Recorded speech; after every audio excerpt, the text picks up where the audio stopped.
was think about how boring it got before the season even began last year when the attrition rate was so high. And we've talked about it a lot on the show. It became a privateer's feeding frenzy, which was great because there was a lot of guys that got a lot of exposure. But for the growth and the popularity, it's like taking take 5 of your top Formula One drivers, and they're no longer there. What happens to viewership? Go back to NBA days with Jordan. Mhm. Jordan. It's definitely a show within the series. That's what it is. It's entertainment, and when you have the stars kind of gone, the entertainment But dwindles. that's And I what I don't even understand. How is that not being understood and kind of be paying attention to? If well, Michael coach, I Jordan think got things injured, are people wouldn't buy tickets. yeah, I think things are somewhat like going to the last couple Supercrosses. The stadiums were definitely open. Mhm. There was not near as many people sitting and staying tuned with there. And guys, I'm going to be fully honest with me is that's why I need to take a few weeks off, like right there towards the end, because there's a lot of work that goes into this stuff, right? And Mhm. um, Yeah. you keep doing this constantly. There needs to be a break. It's a work-life balance that what's funny is like we're talking about kind of moto, but life too, because moto is a job. My wife just got her doctorate, and a lot of the doctors that she works with, there's kind of this inside hiatus where it's like these doctors are used to working 80 hours a week, but now this new generation of doctors are trying to be like, hey, I want to have a family and I want to enjoy it, and I'm going to try to stay around the 40-50 work-life balance. And so these older doctors are just like, "Rrr, rrr, rrr, rrr. these kids are lazy, they don't want to do stuff." And it's the ideology of how they were groomed and built, because statistically now we know that you do not think clearly when you're overworked. Same thing with these riders. When they're overworked, they're not going to have their best performances, and it's going to be almost detrimental. And it's going to be the same thing like when you have a rider on the track that's concussed, whether that's a Smith or a McAdoo, you're putting other people at risk, right? And so for the safety of the sport and the longevity of the sport, well, the safety of the riders is what I meant to say, is we're learning to learn more about taking a break. And now we're trying to somewhat undo what the previous generations, including myself, about riding, where it's just hammer, hammer, hammer, hammer all the time. So I do think the problem is getting closer to being solved, but it's not going to happen for uh, the next decade or so. It But takes a while for this stuff here's to. what doesn't make sense though, Johnny. If you look at a company that's starting up, let's say the three of us start a business and we're going to pinch every dollar, we're going to maximize every dollar we spend, we're going to scrutinize every dollar.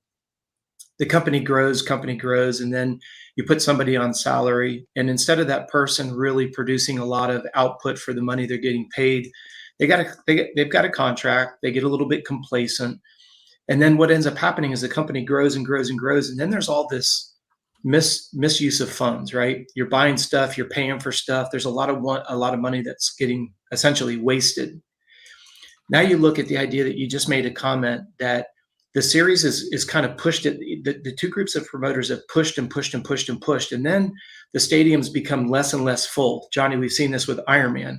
Ironman has done this to the point where they grew the brand to the point that they had so many events that their own events started to cannibalize their own events. They were too close in proximity. They were too close on the calendar. So you hit a saturation point where now the series itself, Ironman, was literally cannibalizing its own foundation, that the whole foundation plummets. So now what's going to happen is it's going to grow and grow and grow. They're going to get to a point where the stadiums don't fill up to a point where it's profitable. So then they're just going to axe the whole thing. And then we're going to go, how did this happen? I guess that's the part that I'm a little bit concerned about is when you stop and you look at it. We talked a little bit about the scarcity principle. You look at the idea, like there was a comment here that I'm trying to parallel moto to baseball. You're missing the entire point. Why are baseball team owners able to pay somebody's salary of $40 million a year? Please zoom out and look at the economics of it. We've had this conversation before. You look at the proliferation of Formula One and how much money those teams make, and you know, take a place like Dubai or Abu Dhabi or wherever it is, where they took their money and they built a Formula One racetrack. Well, why would people take their dollars to build the track. Well, because the series itself does such a great job with the series, they're looking at, I'll invest the money in this series to entice the series to come here, and we'll make our money from the series being here. How did we lose sight of the economics of all this? If you put out so many races, and we talked about it earlier, that the people that the fans are paying to see the show, the attrition rate of the show, the riders, is going up faster and faster. Why is the economic side of this not understandable? We've talked about it last year. By the end of Supercross, there wasn't a lot of people going to outdoors because the big guys weren't there.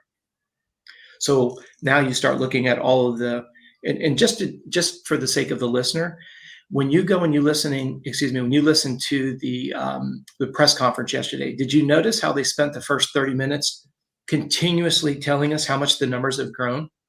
You had the people from NBC, you had the guys from Monster, you had MX Sports. All we heard about was how big the numbers were. If the numbers are that big, you don't need to tell us that, because the end user doesn't care. You see what I'm saying? I Coach, don't see a press conference of baseball coming out and they spend 45 minutes telling me about their TV ratings on baseball. Who gives a shit? I think, to me, somebody's trying to convince you that the sport is growing.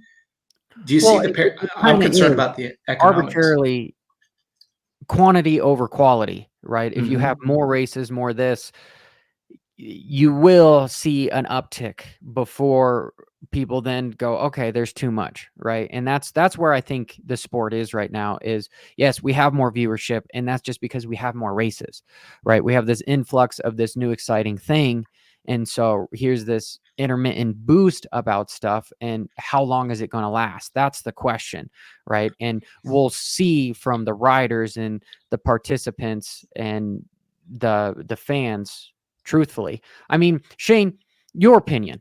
Do you think the series is too long? Yes. I think as a spectator, selfishly, I'd be fine with 40 races a year, Obviously, now that I'm getting into the media side, that's probably not going to be the case because I'm going to end up getting drained, just like the writers, probably not nearly as much. But my point being, I definitely understand. I think, what are we at right now? Like 31 American rounds or something like that. So, yes, I think it's too long. I think that the quality over quantity thing needs to be brought up. It's kind of like, even with what we do, say if if you have a YouTube channel like we do, you would rather have, say, one YouTube video that has 50,000 viewers versus, say, six that have, or five that have 11,000. So technically it's like, oh, well, we got 55,000 viewers, but okay, well, look at the effort it took to get that 55,000, or you could have just made one and got 50,000. We'll take the 50,000 because of the amount of work that it went to go into making those videos. So I think that, like you guys said, or even like your point, Coach, with Iron Man, there's so many that these guys, like I have, even here in Southern California, I could go to A1, A2, San Diego, even Glendale's not that far. So there's all these races that I could potentially go to as a fan, that it's like, well, I'm just going to go to A1 and call it a year as a casual fan. So, but if there's only that one race, A1, and then boom, they go up north, then everyone's going to be at A1. It's going to be a huge event. And so I think there's something to be said about having more off weeks, especially during Supercross. I think that we could probably give up maybe 3 rounds of Supercross, drop it down to 14, and just make it 7 and 7. Still have 2 East-West showdowns, so that way those guys could still have a 9-round championship per 250 class. And then as far as outdoors, maybe just drop one and then add an extra off week in between and have it a 10-round series, and then give these guys a little bit bigger of a gap going into super motocross. And at that rate, you're only losing 4 rounds, but you could really help these guys have more time to recover. And then I think they should have another week in between Supercross and motocross, because these guys really only get 1 week of testing, even though it's like 2 weeks, because they still have to fly back. And then, say if you're in Florida, then you're only able to test until maybe Wednesday, and then now you're flying to California. So yeah, I think the series is too long. I think it needs to be spread out. And I think if we get rid of a few select events, I would hate to see that for like the Midwest Yeah, guys that California does barely have can. a lot. Yeah, You but need it's like keep the ones that are isolated, those rounds that don't have a lot. I would like to keep all the, I wish we had all three Anaheim, San Diego, and all that just as a fan. But from a business perspective, I think it would make more sense to spread your stops around more. But logistically, as far as Supercross goes, it doesn't necessarily make sense because it is more financially viable to stay in one place. You're not moving all that stuff. So it's hard to say, even on the teams, it's easier because now you're not driving the whole team around. But as far as a viewership perspective, especially in stadium, I think they would do a lot better if they had less rounds in more select areas. Well, Shayna, I'm going to be a little bit of devil's advocate here. If we have less rounds, instantly people are going to say, well, now I'm going to pay the riders and everyone less, right? And so Nope, that's nope, not I true at all, Johnny. I Go hear ahead. what you're saying, but that's Go the ahead. first argument. As a businessman, I'm like, okay, there's less. I'm not going to pay you more because then the average goes up per race. And number two, I know, Coach, you can interrupt me here, but No, go for it. Go for it. It's your show. Go. and well, you're a co-host, but also there's two different dynamics when it comes to analytics. And the TV companies, they follow a lot. Google is one of the highest grossing media platforms in the world. And what was one of the things they did is that they offered people to make content for them and then they monetized it. But my point being is the most successful YouTuber of all time. He has been blatantly generic when he goes out and just gives away his secrets. And he says, hey, it's much easier to spend 2 months creating a project that I'm going to get 100 million views on than within that 2 months make 100 videos that each get a million views. It's better for me. It's better for my sponsors. It's better for everyone all around. However, there is much smaller people that have proven there's a lot of, it's almost like what Jet Lawrence and all the riders have agents, right? There's social media agents out there that go, hey, give us your content. We're going to make 1,000 videos and your presence is going to be blown out. And they honestly grow much faster than if they were to have one big hit. And we see this in Moto as well. Like I see it with my YouTube channel. I get roughly around 1 million views a month, but I make less content than Vital and Motocross Action. Like every day they're posting 3 or 4 times and their growth is exponential over mine. And it's because of quantity, right? And that is, there's a fine line there. And if you're smaller, especially with the sport being smaller, it's better to have the quantity out there before the quality follows up. But as we become more premier, well, now we need to focus on less quality and more less quantity Less and more quantity. quality. Mm-hmm. That's the point. But I don't think we've flipped that yet. So here comes all the quantity of races, which is happening, if that makes any amount of effing sense whatsoever. No, that's a good point. It makes tremendous sense. But I agree with everything that you said, but change the perspective 1 degree. Everything that you talked about is based on cost benefit.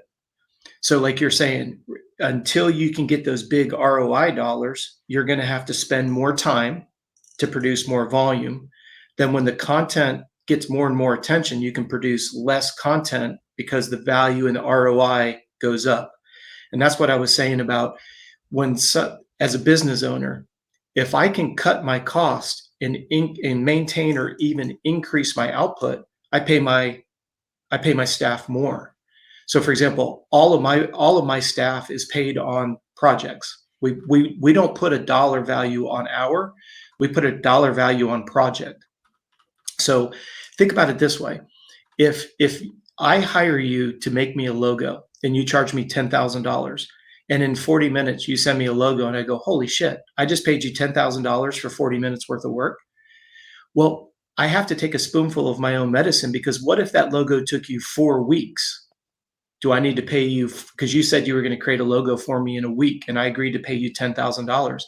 If it comes back and that logo took you 4 weeks, am I going to be willing to pay $40,000? No. Well, you can't have it both ways. I can't say that to me, I love the work that you do. I need a logo and I'll pay you 10 grand. That's a value on a project. So for me, I value time more than I value cash because I can make money, I can lose money. You see the paradigm shift there.